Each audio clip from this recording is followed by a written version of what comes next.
En el nombre del Padre, y del Hijo, y del Espíritu Santo. Amén. ¿Quién como Dios? Nadie como Dios, querida familia misionera del amor de Dios. Tengan ustedes un bendecido día en el Señor. Hoy, viernes 21 de julio del 2023, contemplamos el Evangelio según San Mateo, capítulo 12, versículo del 1 al 8. Un sábado, atravesaba Jesús por los sembrados. Los discípulos que iban con él tenían hambre y se pusieron a arrancar espigas y a comerse los granos. Cuando los fariseos los vieron, le dijeron a Jesús: «Tus discípulos están haciendo algo que no está permitido hacer en sábado».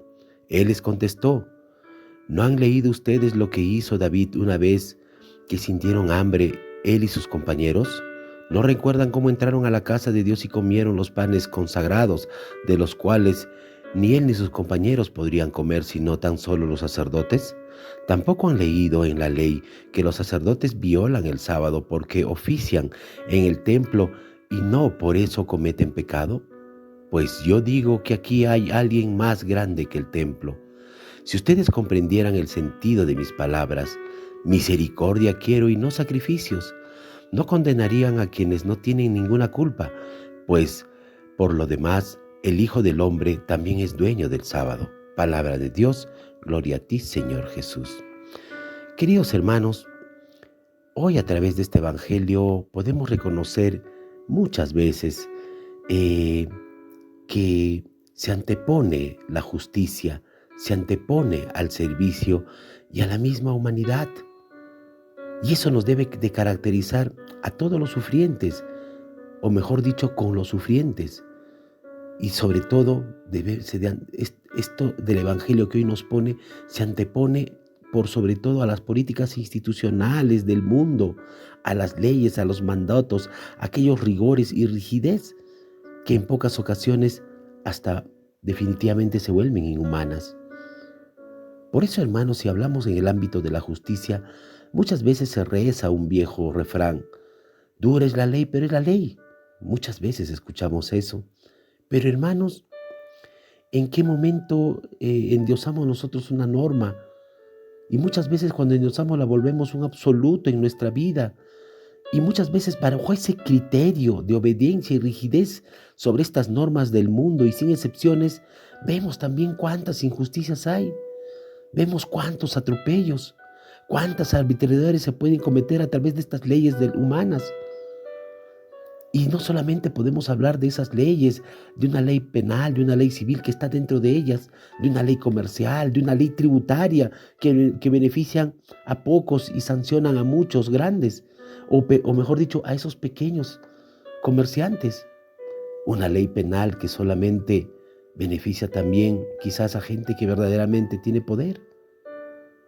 Pues si así hablamos, si así somos rígidos, obedeciendo estas normas, sin excepciones, pese a las injusticias, pese a los atropellos, pese a aquellas arbitrariedades que podemos ver en estas leyes, pero quizás también tenemos que hablar de esta ley religiosa.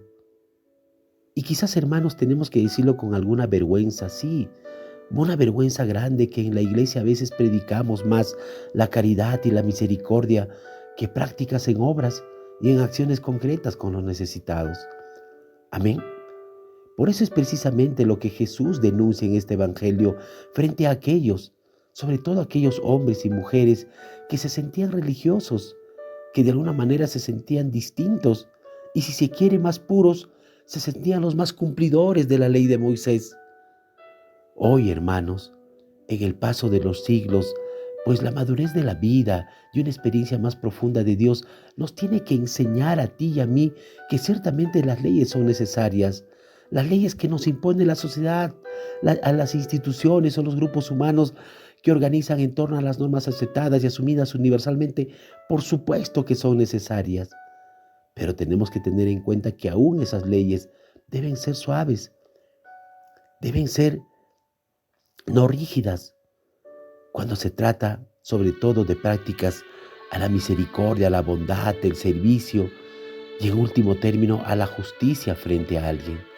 Amén.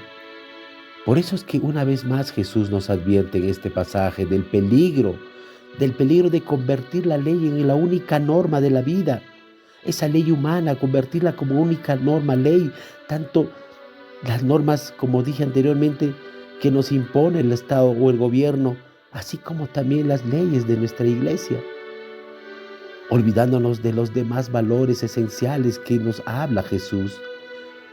No es que la ley sea mala, hermanos, no lo digo eso, al contrario, no. Y no es que la ley sea tan mala, lo cual ya nos ha dicho Pablo en su momento, sino que muchas veces puede convertirse en una verdadera cadena.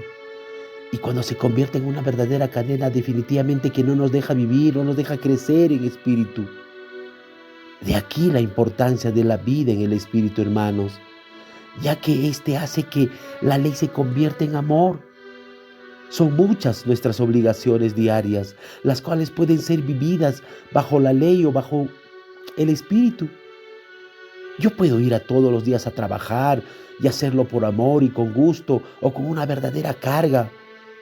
Puedo cumplir mis obligaciones religiosas como asistir a misa de una manera quizás rutinaria y solo por cumplir la ley. O puedo hacerlo por amor y con gusto. El Señor, hermanos, el Señor lo que quiere es que cumplamos la ley, pero sin olvidarnos sobre esa ley, que siempre estará la caridad, que siempre estará el amor, que siempre estará la empatía.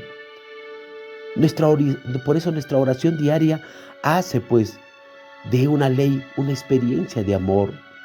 Entonces, hermanos, no basta con ser buenos trabajadores, ser buenos cumplidores en la ley, no basta con solamente ir a misa, no basta, hermanos, sino que debemos de tenerlo, todas las cosas, que lo hagamos por amor, que lo hagamos con ganas.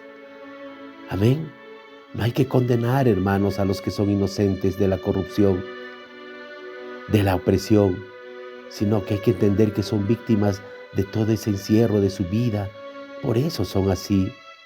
Con ellos hay que tener misericordia. El sacrificio, si no se hace desde la compasión, no tiene sentido, hermanos. Y es que muchas veces nos hemos acostumbrado a criticar y a condenar, cuando verdaderamente aquellas personas necesitan misericordia de parte nuestra.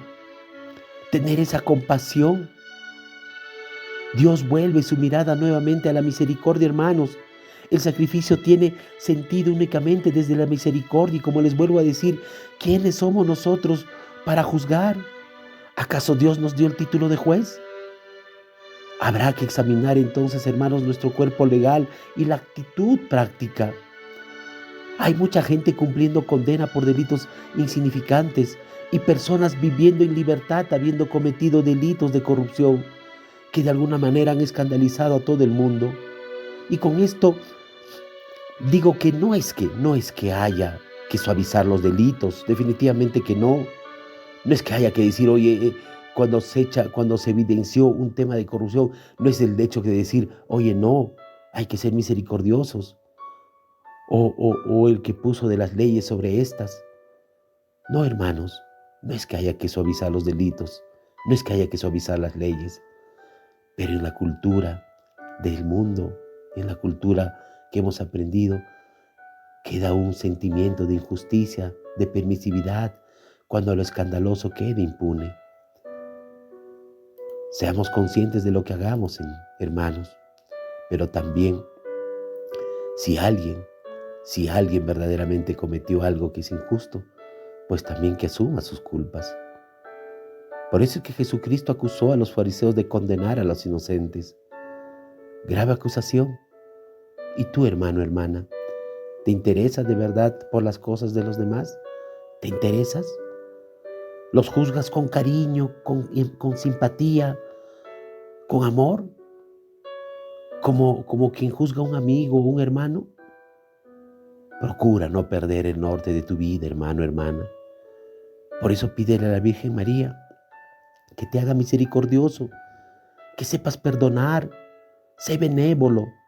Y si descubres en tu vida algún detalle que destone de esta disposición de fondo, hoy es el buen momento para rectificarla, hermanos. Hoy es ese momento y reformula todo eso, poniéndote propósitos eficaces en tu vida. Amén. No olvides que a pesar de la dureza del corazón humano, pues para Dios no hay imposible. Y todo su plan se cumple, hermanos, como en la primera lectura, donde vemos que el faraón, como muchos de nosotros, en lugar de ser dócil a la voz de Dios, endureció su corazón, queriendo con ello impedir la realización de su proyecto de Dios de liberación a su pueblo de la esclavitud de Egipto. Pues hermanos, la dureza del corazón del faraón fue la oportunidad que Dios usó para manifestarle no solo al pueblo, sino al mismo faraón, su poder y su amor. ¿Cuántas veces, hermanos, esto nos ha pasado? ¿Cuántas veces nos ha pasado lo mismo a nosotros? ¿Cuántas veces, a pesar de ver la voluntad de Dios, que es una, nosotros queremos mantenernos en nuestra propia posición? Por eso es que San Pablo decía que cuando no somos dóciles a la inspiración del Espíritu, lo que hacemos es lastimarnos y a veces lastimamos a los demás, dando cosas contra ese aguijón. Por eso, hermanos, tengamos siempre nuestro corazón abierto al amor, abierto a las inspiraciones del Espíritu y seamos cooperadores de su proyecto de salvación y sobre todo en este mundo. Amén. Oremos entonces, hermanos, por cuantos sienten hambre y viven presos, para que sientan solidaridad de todos los creyentes y el consuelo que libera por medio de Dios. No condenemos y no juzguemos. Al contrario, pagan a veces su justo derecho. Pagan a veces esas personas lo que tienen que pagar producto de sus actos, pero también merecen misericordia y amor. Oremos. Querido Señor, hoy te pido perdón por las ocasiones en que mi necedad ha sido mayor que el amor que te tengo. Te pido perdón por todas aquellas cosas en las que, en vez de obedecerte, simplemente me aferro a lo que yo pienso que necesito. De hoy en adelante me comprometo contigo, Dios bueno, a dejarme llevar por tus manos y a ser dóciles a tus deseos, y entender que sobre todas las leyes que impone el mundo, pues yo busque sobre todo la ley de la misericordia, del amor y del perdón, la cual tú nos enseñas. Señor, dame lo que me pides y pídeme lo que quieras. Amén.